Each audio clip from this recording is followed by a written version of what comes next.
Ahí estamos, ¿no? Ok, ahora sí. Entonces, decía, ejercicio 3, guía 5, el límite cuasi estacionario. El ejercicio es, tengo un cilindro infinito, ¿sí? No lo dibujé, pero bueno, es infinito. Conductor con una cierta conductividad sigma. Y le aplico una corriente alterna. ¿Sí? Me dicen que la corriente que pasa por el cilindro va como I0 por coseno de omega t. Bueno, la pregunta del punto A, pero es lo que me lleva a todo el resto, es sacar los campos y la densidad de corriente dentro del cilindro. ¿No? Porque me dijeron la I, pero la distribución de la J puede tener puede ser una cierta función de la posición que tengo que sacar.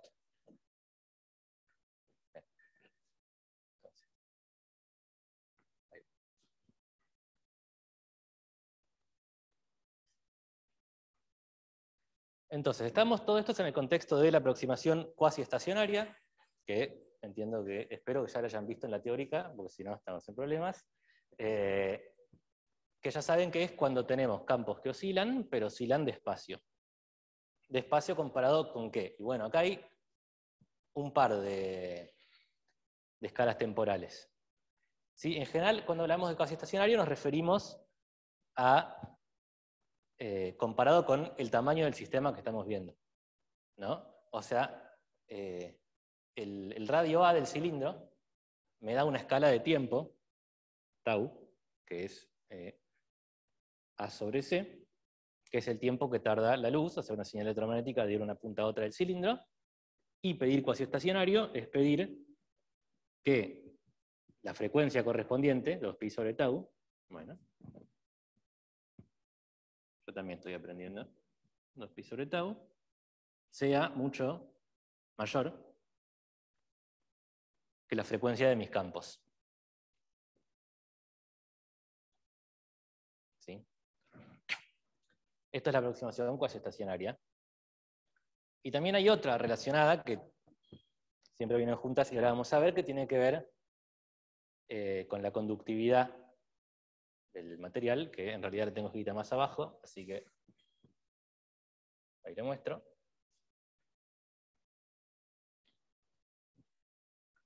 Pero bueno, como voy al problema de estos, empezamos planteando que todos los campos tienen una dependencia así oscilatoria, ya lo vieron, uso exponenciales complejas porque es todo mucho más fácil, recordando que las amplitudes, que son solo función de la posición, van a ser números complejos, y que al final los campos físicos son la parte real, ya lo saben, pero lo recuerdo, porque si no, las cuentas se vuelven medio un quilombo, y si uno se olvida por qué todos son números complejos, después no entiende nada. Entonces planteo esto para todas mis funciones, y uso la ley de Ohm, ¿no? Porque estoy en un conductor.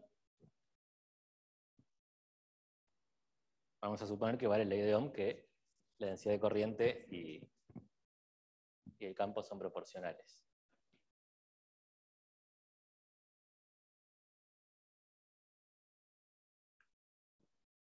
Y con todo eso, reemplazando mis ecuaciones de Maxwell, me quedan así. Hasta ahora, en realidad nada nuevo, ¿no? Ya lo vieron siempre. No tengo carga, acá hay un 0 con la divergencia de E. Tomé todas las derivadas temporales y todos los campos que aparecen acá. ¿Qué está pasando? Todos los campos que aparecen acá son implícitamente solamente la parte que depende de la posición. ¿Sí? No olvidemos, la parte temporal ya la saqué. Ahora, me dicen, el enunciado explícitamente, que desprecie el término de corriente de desplazamiento, como parte de la aproximación cuasi estacionaria, o sea, este. ¿Sí? ¿Y en qué contexto tendría sentido despreciar eso? Está bien, esperen que quiero ir eligiendo cuánto muestro. Eso va a ser válido si nosotros miramos acá, cuando sigma sea mucho mayor que omega, ¿no? bastante claro. O sea, si la conductividad del material, que en las unidades gaussianas raras que usamos tiene unidades de frecuencia, es mucho más grande que la frecuencia del campo, puedo despreciarlo. Entonces, a ver, en principio el enunciado dijo que lo haga, así que lo hacemos, pero uno se puede preguntar cuánto sentido tiene hacerlo, en qué régimen es válido, y medio que siempre es válido. En cualquier conductor pasa, ¿sí? Porque pues, la frecuencia de una corriente alterna típica, nunca me acuerdo si es 50 o 60 Hz, pero es por ahí, ¿no? La conductividad del cobre la pueden buscar, la van a encontrar escrita en las unidades MKS, y esto es medio un quilombo. Acá está, 6 por 10 a la 7 ohms por metros a la menos 1, pero convirtiendo a CGS, que involucra dividir por 1,4 pi epsilon 0, me da 10 a la 17 Hz, ¿no? Su equivalente. Con lo cual, sí, claramente es realista, en muchos casos, suponer esta aproximación de que la corriente de desplazamiento es despreciable frente al término de la corriente de verdad. ¿Sí? Tendría que empezar a mirar o frecuencias muy altas o conductores muy malos o cosas así para que eso no pase. O sea que bien, es razonable. ¿Qué más? Bueno, entonces, despreciando ese término, llego a estas son mis ecuaciones de Maxwell, ¿sí? Fíjense, mientras tanto, me dio frío. Fíjense que a nivel de las ecuaciones, en realidad, no es complicado incluir ese término, ¿no? Lástima que no me entran las dos juntas. Pero si comparan cómo era incluyendo la corriente de desplazamiento y sin incluirla, esa última ecuación, es sumarle algo más que también es proporcional a E, ¿no? Es cambiar este número por otro que es complejo. Pero al mismo tiempo nos damos cuenta de que no tiene ningún sentido, ¿no? O sea, podríamos hacer la cuenta y que sea exacta, pero en cualquier caso realista sería totalmente al pedo hacer la cuenta exacta porque estamos hablando de 17 órdenes de magnitud, un término y el otro. Entonces, no lo hacemos. Bien, entonces, pasando a resolver, me piden hallar los campos en el interior del conductor. Hay como dos caminos. Uno es lo que vieron en la teórica, que es plantear que mis campos los expando a una serie de potencias en omega. Porque estoy diciendo que estoy en aproximación, que omega es chico, entonces lo hago orden a orden. Si se acuerdan, planteo, tengo un E0 y un B0, que son a orden 0 en omega, los resuelvo, después tengo un E1 y un B1, y así, y tantos órdenes como yo quiera. Esa no la voy a hacer, podría, pero no. Pueden probar a hacerla. Tiene sus pros y sus contras en este caso. Como que son más pasos, son vueltas más fáciles, pero tal vez un poquito más largas. Sí tiene una ventaja de que tiene una interpretación física más clara lo que queda. Física, realidad y matemática, porque lo que van a ver es que con el otro método que vamos a hacer, nos quedan funciones de Bessel con cosas complejas y qué sé yo, que está todo bien, pero que no sabemos bien cómo son esas funciones. O sea, yo por lo menos, ni idea. Entonces tiene una interpretación más complicada. Con lo cual, dependiendo de, si pensamos que esto es un caso concreto, ¿no? Yo tengo un cable con un diámetro y una frecuencia. Si yo supongo que mi frecuencia va a ser realmente chica comparada con la frecuencia característica del tamaño del sistema, puede valer la pena hacer la opción 1 y tener una versión aproximada, pero que igual es una muy buena aproximación y más intuitiva. Esa, si quieren, la hacen ustedes. Yo voy a hacer la otra, que es resolver esto directamente, que también es bastante fácil. ¿Sí? Por cómo me quedaron, no hace falta realmente hacer las cosas orden a orden. Lo único que tengo que hacer es desacoplar las ecuaciones, y para eso lo que yo elijo es tomar el rotor de la ecuación del rotor D, que este es un truco que ya vieron. Me queda el rotor del rotor D, reemplazo que el rotor de B es proporcional a E, y me queda esta ecuación para E. Fácil, lineal, homogénea, todo. Entonces, lo siguiente es plantear la simetría del sistema para simplificar esta ecuación, que no sea un vector general. Y es bastante simétrico, ¿no? O sea, claramente vamos a usar coordenadas cilíndricas, pues son cilindros. Acá, bueno, les spoileo todo y lo vamos charlando. ¿Sí? Lo primero, lo más claro, es que no voy a tener dependencia ni en phi ni en z. Sí.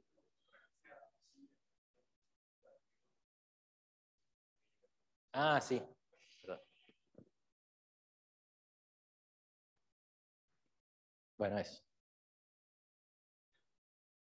Sí, lo mismo que ya dijeron. También si voy rápido, frénenme, porque como ya tengo todo escrito, yo hablo. Bueno, eso, la primera. Por la simetría, todo solamente puede depender de ρ. Fácil. Después hay que empezar a eliminar componentes.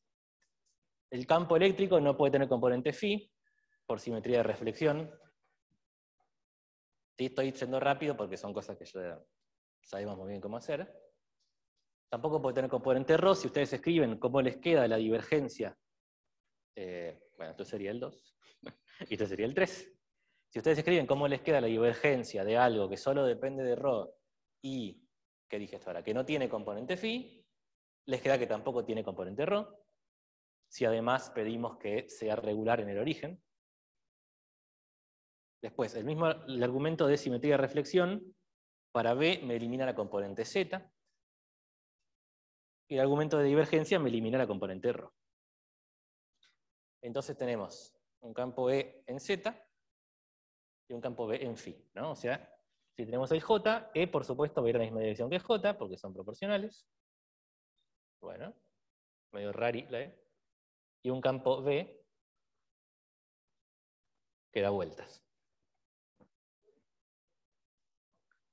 El punto 3, me estoy salteando una cuenta. ¿Sí? Me estoy salteando una cuenta. Si vos agarrás un campo E, que es un E sub ρ de ρ en ρ versor, más un E sub z de ρ en z versor, ¿sí? Y pedís que su divergencia sea 0, te va a quedar que E sub ρ, se pasan cosas, va como 1 sobre ρ. Y para que sea regular, tiene que ser 0. Si no, diverge. Y lo mismo, de nada, se aplica en el punto 5 con B. Y los otros sí son por simetría. Entonces eso. Yo tengo una pregunta, Sí, no sé si decime. un toque. No, que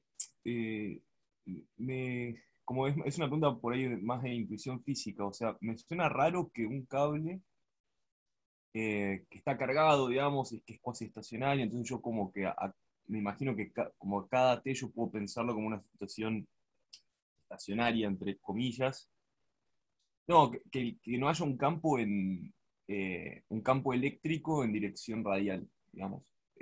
No sé si hay alguna forma de verlo más físicamente, decir, bueno, se cancelan cosas o hay que verlo matemáticamente, digamos.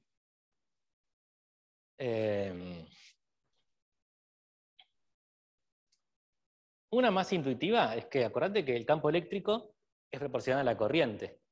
Sí. Por lo tanto, un campo eléctrico radial implica una corriente radial, que no es que sea imposible, pero es raro, ¿no? Claro, Tendrías una como corriente que, que se abre para afuera y en un momento frena.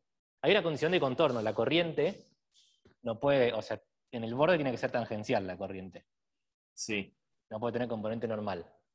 sí. Entonces, eso me sugiere que la corriente tiene que estar toda en Z, y por tanto el campo eléctrico también.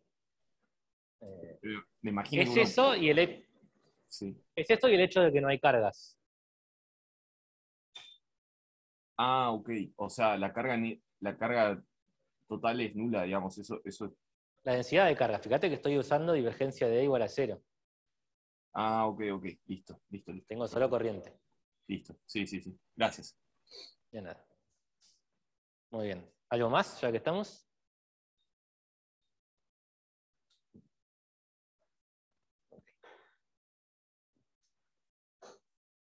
Sigo. Entonces, ahora es simplemente cuestión de fijarse cómo era la laplaciano en cilíndricas.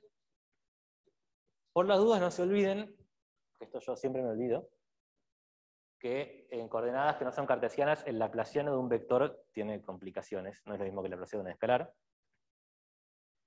Pero bueno, nada, ustedes se fijan cómo son las fórmulas.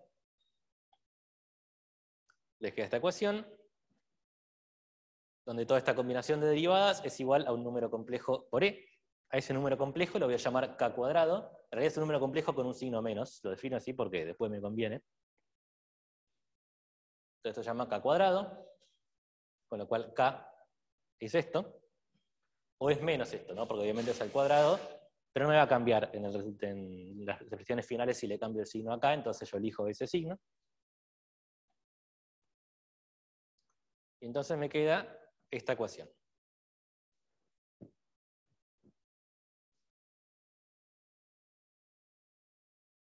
Bueno, más o menos.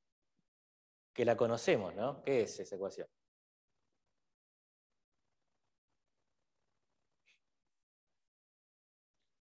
Y sí, ¿no? O sea, había muchas chances de que fuera una ecuación de Bessel, porque bueno. Pero sí, es la ecuación de Bessel de orden 0.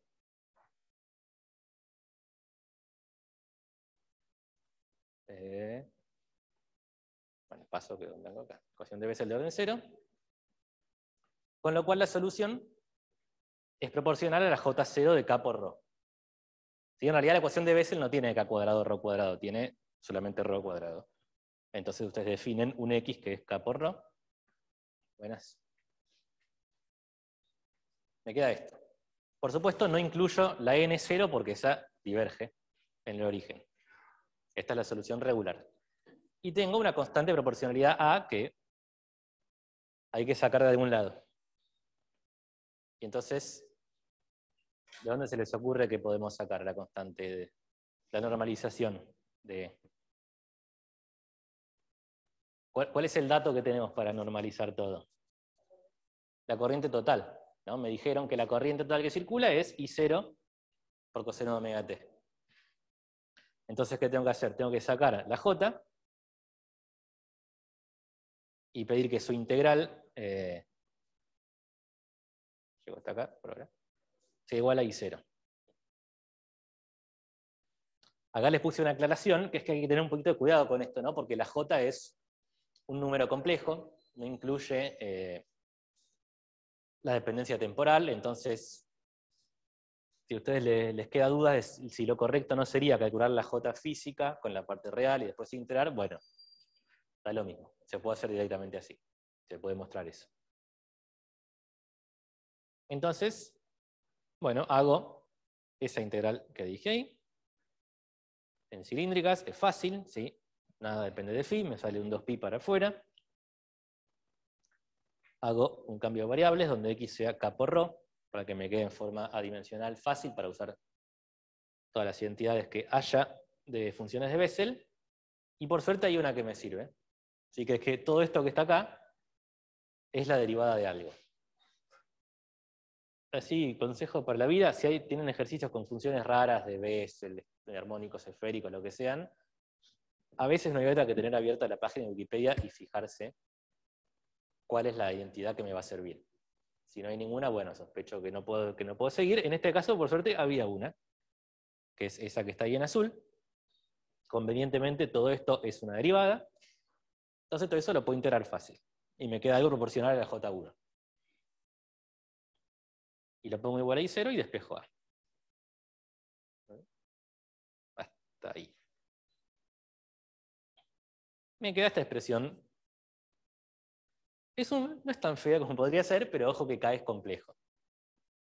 ¿Sí? Entonces, bueno, acá les anoté cómo quedaría el campo físico, que bueno, esa es la parte real de esto por el I omega t. Ya sé que lo saben, pero hincho para que no se olviden. Entonces pasa lo que les decía antes, ¿sí? La expresión no es complicada y la deducción no fue complicada, salvo acordarse de cuál era la ecuación de Bessel, pero la interpretación es más rara, porque hay números complejos por todos lados, ¿sí? O sea, el gráfico de E en función de ρ no es el de una J0, que ustedes saben que es así. No. porque tengo la J0 evaluada en un argumento complejo. Entonces el gráfico es otro, que ahora se los muestro. ¿Esto? Porque K es un número complejo. Acuérdate, quedó arriba, es un número complejo inclinado a 45 grados, ¿no? K está para acá. Esto es K, en el plano complejo. Entonces no tengo la J0 sobre el eje real, sino para allá, que tiene otra pinta. ¿Sí? Que fíjense que menos mal, porque nosotros, bueno, supongo que lo llegaron a ver en la teórica, el skin depth, ¿no? Muy bueno. Nosotros sabemos que, bueno, medio cualquiera, que en un conductor el campo y la corriente se concentran en el borde del conductor, no en el medio. Entonces, menos mal, ¿qué está haciendo? Menos mal que el gráfico del campo no es ese porque sería raro. El gráfico es otro.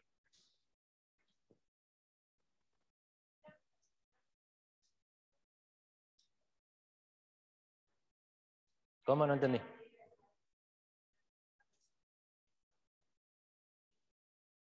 O sea, ¿cómo decidir si me conviene esto versus la opción 1? A ver, si la tenés muy, muy clara, ya te imaginás de entrada cómo te va a quedar. No es el caso. Yo hice los dos y decidí cuál mostrarles. Y sí.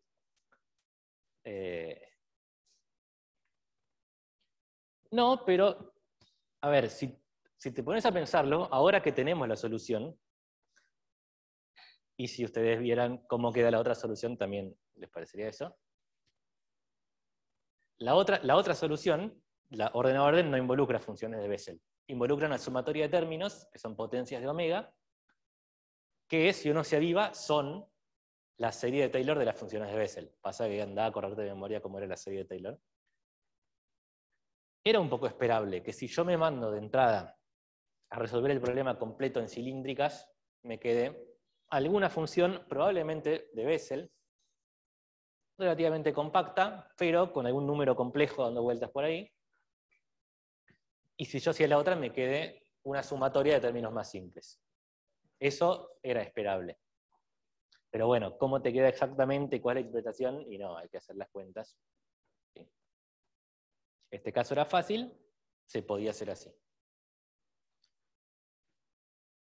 ¿Algo más ya que estamos?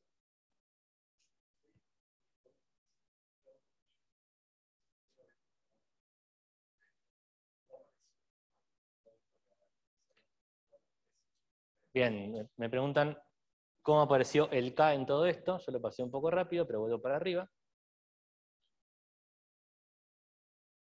Es acá. Esta era mi ecuación. Y ahora es muy simple. Yo defino que X va hasta acá, ¿sí? ¿O querés que vaya de antes? Ah, es que estaba el K, ¿eh? Pero acá dejé un lugar porque no quería spoilearles la ecuación. El K es todo eso. Todo eso son las constantes que aparecen en las ecuaciones de Maxwell.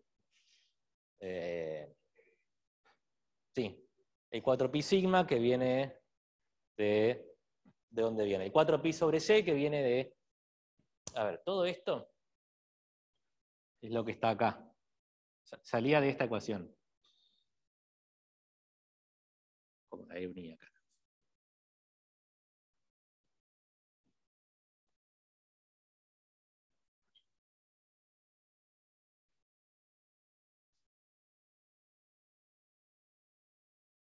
Me falta un omega acá.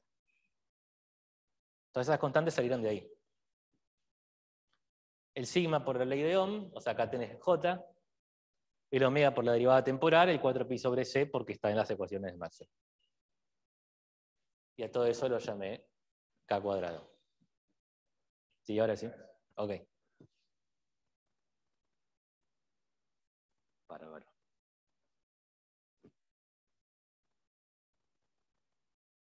Bueno, sigo. Habíamos llegado hasta el campo E y la J. Sí, acuérdense que esto es la componente Z, ya lo habíamos escrito antes. Me falta el campo B, para eso lo más fácil es usar esta ecuación de Maxwell. Me fijo cómo es el rotor en cilíndricas de algo que tenga componente Z. Y tengo que derivar esto con respecto a ρ. Es fácil, la derivada de la J0 es la J1. Entonces el campo B me queda así. Si junto un par de constantes, sí, o sea, al derivar, además de J1 me sale una K para afuera, me queda K cuadrado, acuérdense que era esa combinación de constantes, que si yo la reemplazo acá adelante, me queda eso que está ahí.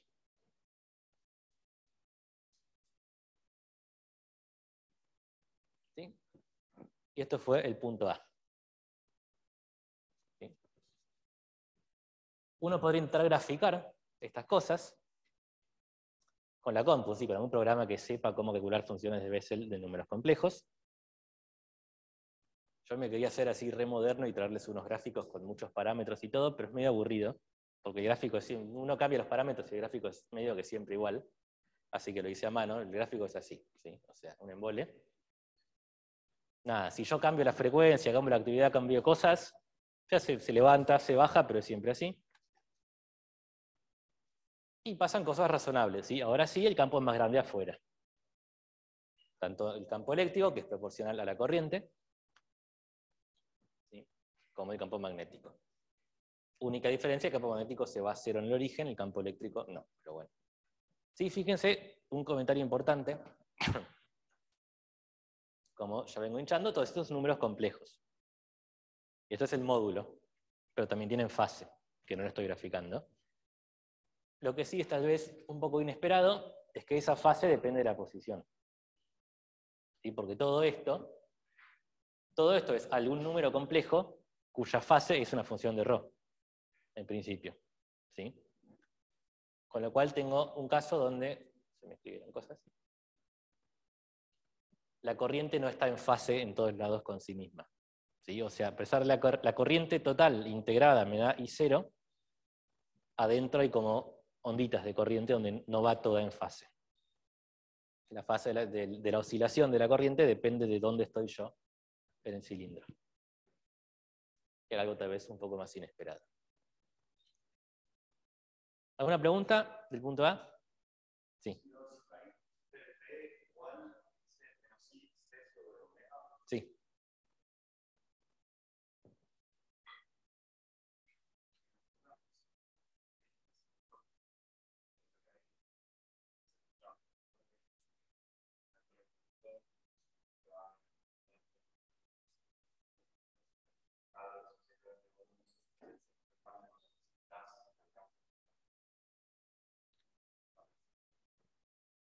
Y sí, tiene que ver. O sea, me preguntan, que esto se ve que lo había dicho Pablo, que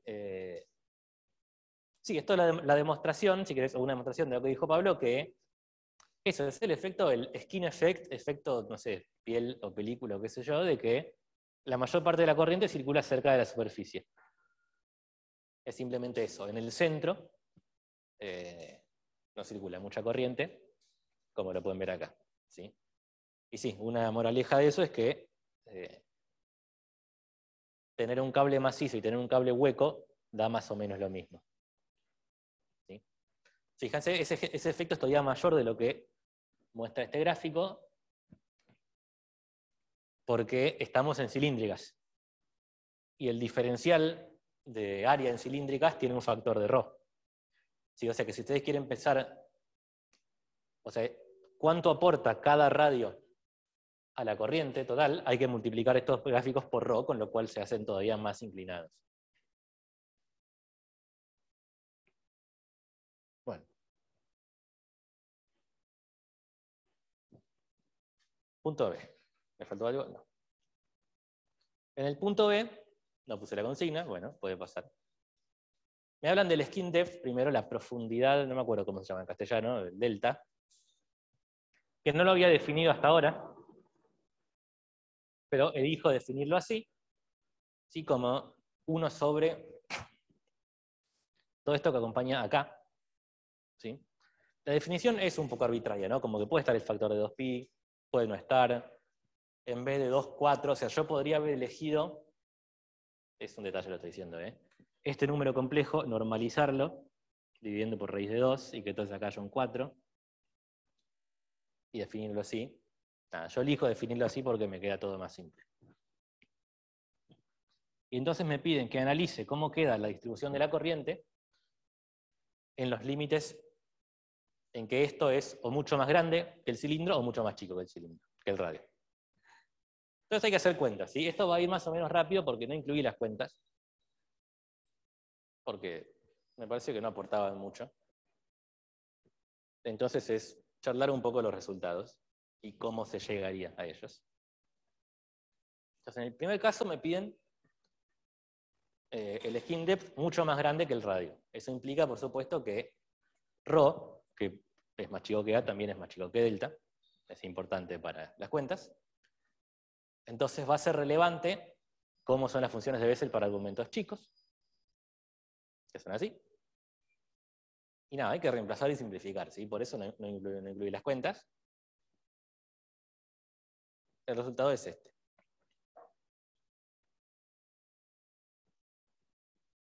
Que hay muchas constantes, ¿sí? Pero el comportamiento no sorprende mucho, ¿no? O sea, ¿qué tenemos primero? Miren primero la de arriba, la que no tiene el módulo. Es bastante razonable, o sea, es como una cosa. Si mi corriente fuera uniforme, tendría solo esto. Hay una corrección que tiene que ver con la función de Bessel, que tiene que ver con el efecto de la frecuencia y todo eso, que va como ρ cuadrado, lo cual es razonable porque la J0 va como 1 menos z al cuadrado. ¿Sí? El único detalle es que, bueno, los números complejos no es 1 más ρ cuadrado, sino que es 1 más i por ρ cuadrado, pero bueno. ¿Sí? Y el módulo, que es lo que tiene un poco más de interés físico, le queda así.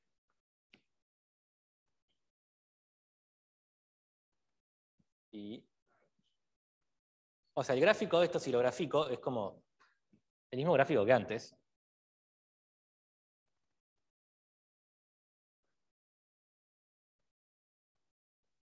O sea, este era el gráfico del campo E, que es proporcional a J. O sea, que lo que descubrí es que si yo hago zoom acá, me queda algo así. Y sí, como que no era mucha sorpresa, ¿no? Podía ser ρ cuadrado, ρ cuarta, pero bueno. Bastante esperable. ¿Sí? ¿Preguntas? O sea, ya sé que no mostré las cuentas, así que no sé qué habría por preguntar, pero bueno. Bien. El otro caso es un poquito más cuentoso, pero tampoco mucho. En el caso de que el skin depth es chiquito comparado con el radio. Y como aclaré, voy a suponer también que estoy yo mirando dentro del cilindro radios grandes comparados con el delta. O sea, podría conservar el caso que no, ¿no? Como que podría pasar que yo tengo un skin depth mucho más chiquito que el cilindro, pero me interesan todos los RO, incluso los RO bien chiquitos. Pero bueno, voy a pensar que no, que la idea de hacer esto es que no estoy mirando con tanta resolución. Y además me simplifica las cuentas. Entonces acá hay que ir a esta función, a estas aproximaciones. ¿Sí? Acá sí hay que tener un poquito de cuidado con el tema de los números complejos, porque las formas para argumentos grandes, no lo dije, ¿no? Pero bueno, ahora estamos en esos argumentos grandes de las funciones de Bessel. Cuando son complejos, se complica un poquito. Fíjense que igual es muy parecida a la que vieron, ¿no? Ustedes saben que las funciones de Bessel van como 1 sobre la raíz de x por un coseno.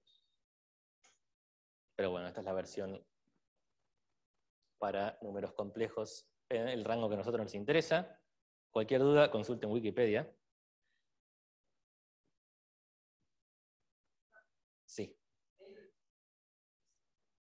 Z, puse alfa porque estaba mirando la fórmula en Wikipedia, dice alfa, pero yo había puesto n, este es n. Bueno, quedó peor que antes. Ese alfa debería ser el n, el orden de la función de Bessel, ¿sí? No es alfa, es n. ¿Cómo? Buena pregunta, ¿cómo se hace eso?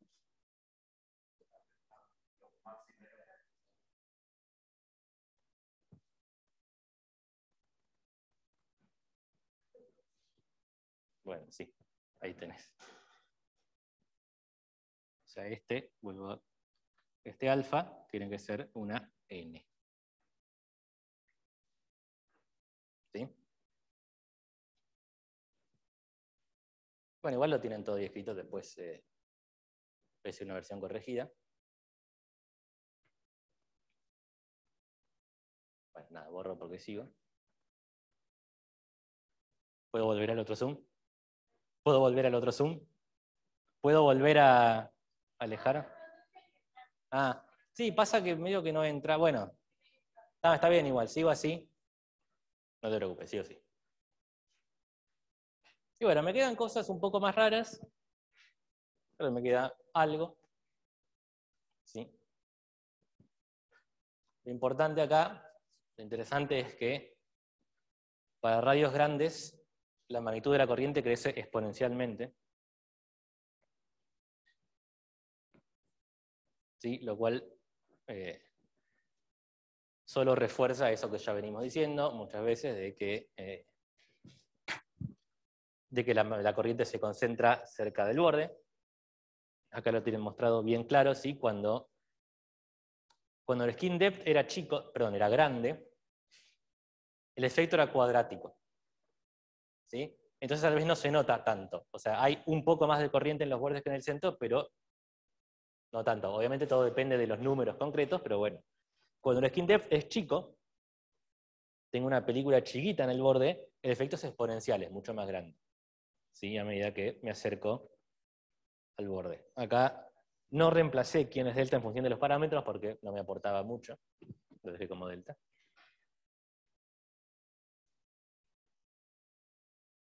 ¿Sí?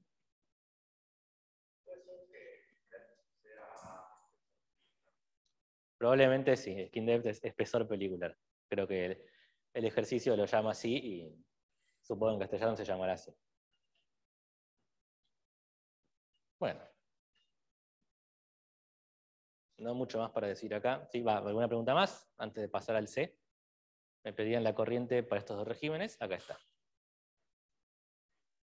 ¿Sí? Esta parte hubiera sido un poco más fácil si hacíamos el ejercicio de otra manera, porque no había funciones de Bessel.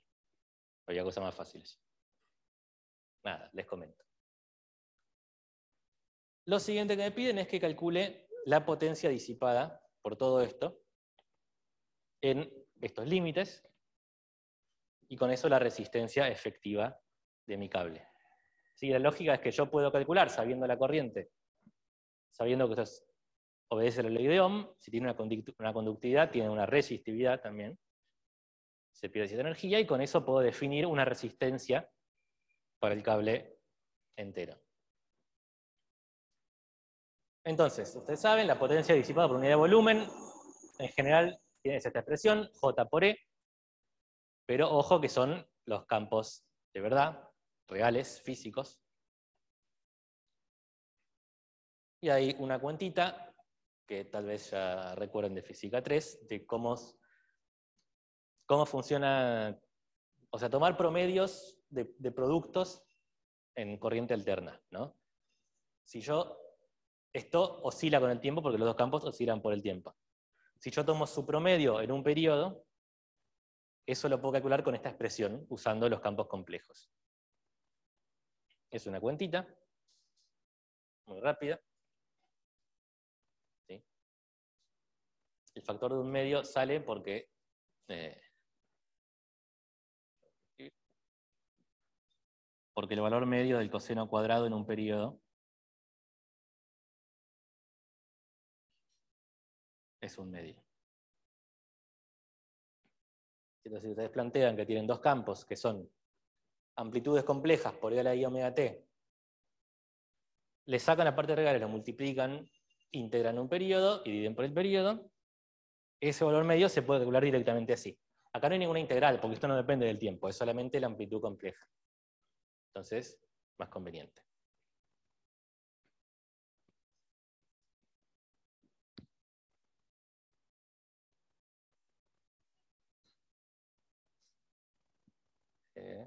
Bueno, espera, voy a bajar un cachito el zoom.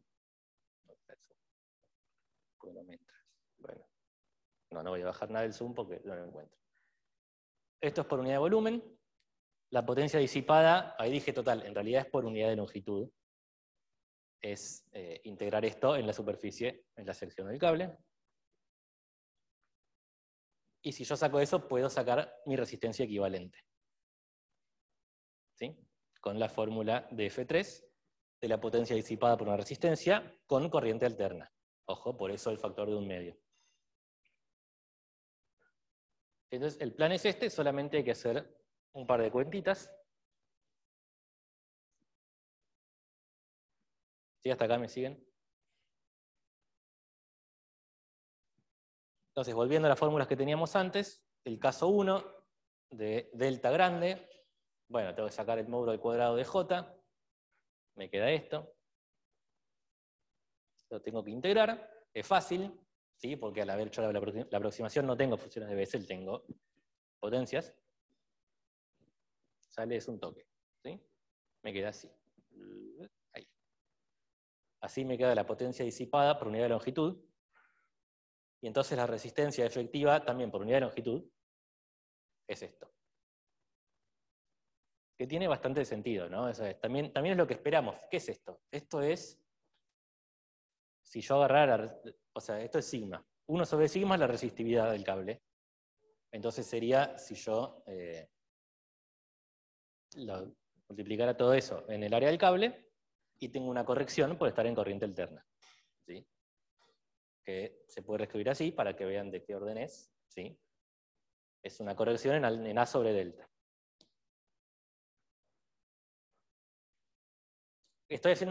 Solamente les destaco que estoy haciendo una serie en A sobre delta. O sea, antes había escrito delta en función de los parámetros, ahora volví al revés, solamente para mostrarles en qué orden estamos, para que no se pierda esto en toda esta fórmula. ¿Sí? Es una corrección y es una corrección bastante chica, porque es de orden 4. Bien. El otro caso también es fácil. Era la otra expresión, la expresión exponencial. De vuelta voy rapidito porque es una integral tranqui. Y me queda ahí. Ahí ya la interpretación tan intuitiva obvia medio que se las debo porque quedó más feo, no quedó tan obvio. Pero bueno, igual tenemos algo que es como una corrección, ¿no? Porque ahora recuerden que estamos pensando en A sobre delta grande. Y también es una corrección exponencial, solo que exponencialmente chica. Bien. Les dije que era rápido, ¿sí?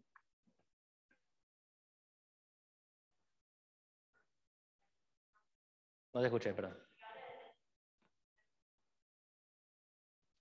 Sí, sí, todo depende. Es que el espesor pelicular depende de los parámetros. Depende de sigma y omega y A. La diferencia es que antes yo lo reescribí en función de todo eso, y acá no, porque me queda más complicado. Pero delta era, si mal no recuerdo, espero que esto no esté al revés, es así.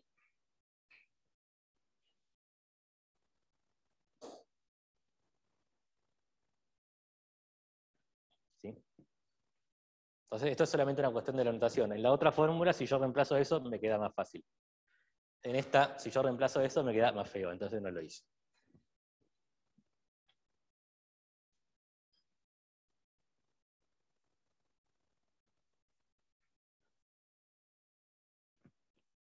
Bien. También me piden que en este caso calcule la corriente superficial efectiva. ¿No? La corriente superficial efectiva es imaginarme que la corriente circula solo por la superficie y preguntar cuánto sería para darme lo mismo. Que en realidad es bastante simple, o sea, porque si yo tengo una corriente que eso está sobre la superficie, la condición es pedir que si yo la integro en un anillito que pega una vuelta, me dé lo mismo que la corriente total, pero no tiene mucha vuelta porque G, o sea, G, ¿qué puede depender? Solo puede depender de phi, porque está en la superficie. pero tampoco puede depender de phi porque tengo simetría axial. Entonces me queda eso.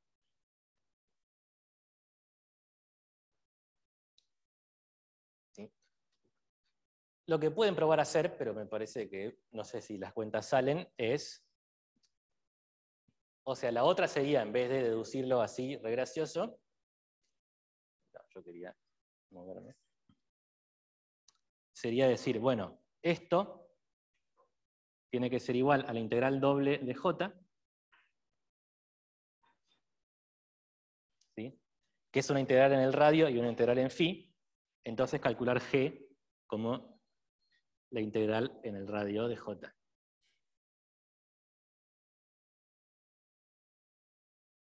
¿Sí? Como que para cada ángulo miro el radio que va desde el centro hasta ese punto del borde, integro toda mi j y me da, estoy sumando todas las j y pensando que están todas en el borde. Pasa que esa integral me parece que no sale, por lo menos en alguno de esos casos. Pero pueden probar.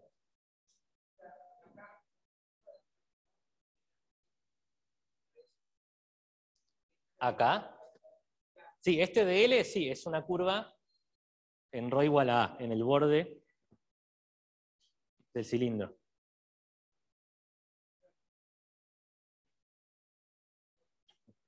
¿Sí? Pero eso son todas maneras de decir, bueno, me imagino que la corriente está solo en el borde. Porque realmente que casi que solo está en el borde de la corriente, como ya venimos diciendo muchas veces.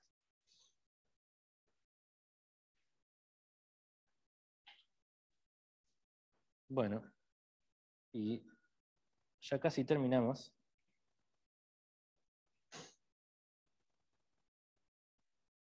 El último punto, no lo voy a hacer porque me pide que calcule cosas numéricamente, pero solamente les dejo un par de tips por si quieren hacerlo, para cómo hacerlo más fácil, porque es medio un quilombo la cantidad de constantes que hay. Entonces piénsenlo como tips general para calcular cosas así numéricamente. No sé, si quieren después puedo hacer yo también los gráficos y subirlos, si los quieren, pero bueno. En el punto D me piden que haga un gráfico de resistencia versus frecuencia, sin asumir nada sobre como era el espesor pelicular, gracias. Sin asumir nada sobre eso, ¿no? Volver al caso general de la corriente, que era este, calcular la resistencia y verificarla versus la frecuencia. El procedimiento es el mismo, es hacer esta integral, que es la integral en superficie de 1 sobre 2 sigma j cuadrado, y con eso sacar la potencia. Si yo reemplazo la j, me queda todo esto que está acá. Y de ahí deducir la resistencia como todo lo que no sea I0 cuadrado sobre 2.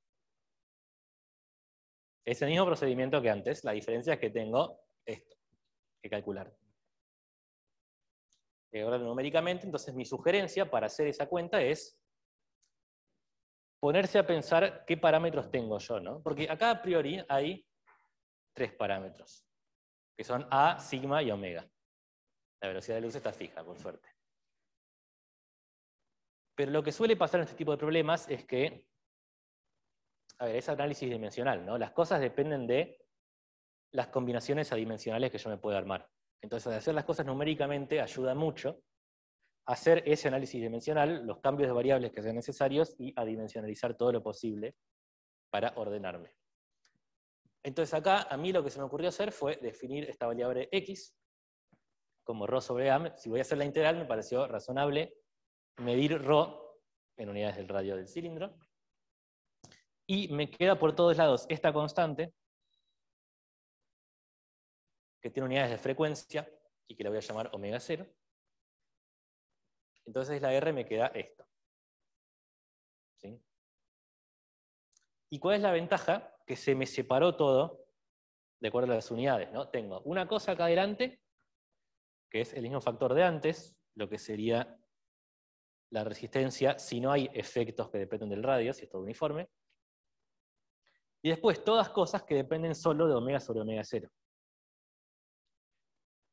Entonces esto me está dejando muy claro que no importa cuánto valen los 3 parámetros por separado, importa solo esa combinación de los parámetros. Y además mi integral la tengo escrita en términos de una variable adimensional que va de 0 a 1. Entonces todo bastante más fácil de hacer así, ¿sí? Entonces, si yo hiciera un gráfico de esto, sería así. O sea, R estaría en unidades de 1 sobre pi cuadrado, de pi a cuadrado sigma, y omega estaría en unidades de omega 0. Entonces, a pesar de que hay 3 parámetros, hay un solo gráfico que hacer. Y en realidad ese gráfico no depende. En realidad no hay ningún parámetro. Hay uno que es la variable que me pidieron, omega, y nada más. No es que tenga un gráfico que depende de otros parámetros. Pero hacer este gráfico es tarea de ustedes. ¿Sí? Lo que no dijimos, lo que no analizamos cuando hicimos todas las cuentas de resistencia es cómo se comporta la resistencia con la frecuencia. Pero está claro que crece. ¿Sí? Entonces deberíamos esperar algo que probablemente tenga la misma pinta aburrida que todos los otros, que sea algo así. ¿Sí? Acá, o sea, para omegas chicos está claro, va como 1 más omega a la cuarta. Para omegas grandes, bueno, hay que ver. Pero esperamos algo más o menos así. Moverme, por favor.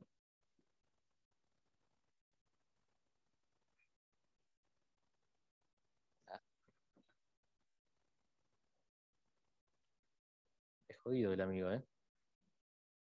Ah, era con muchos dedos más fácil. No, bueno, no importa. Ya... Mientras yo... ¿Cómo? Y bueno, pero ¿cuánto te puede costar? Bueno, no, porque al revés, justamente, los dibujos están quietos. Quiero invocarlo. Ahí va, tuki, perfecto. Bueno, ¿alguna pregunta? Sí, esto fue el ejercicio. Como les prometí, fue corto, estuvo bien. ¿Sí? ¿Nadie? En el Zoom, ¿preguntas?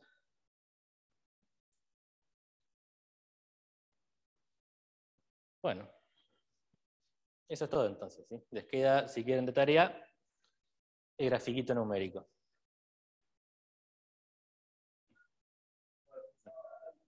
¿Querés el mic?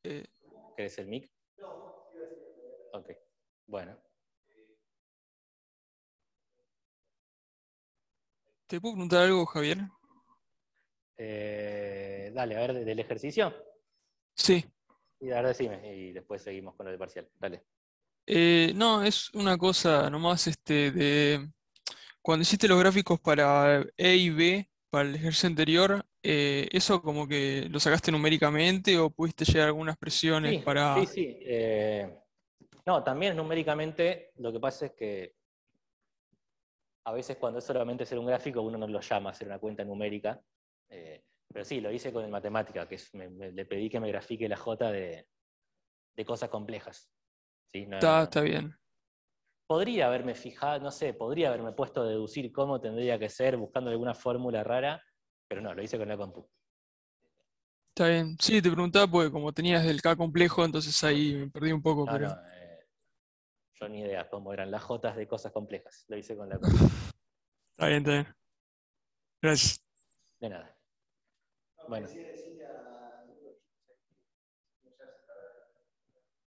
Bueno,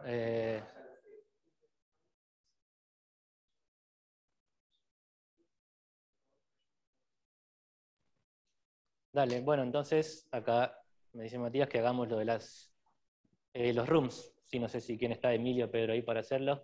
Hola Javier, sí, ya preparé unas salas. Entonces, a todos les que tenían tema 1, los y las espero ahí en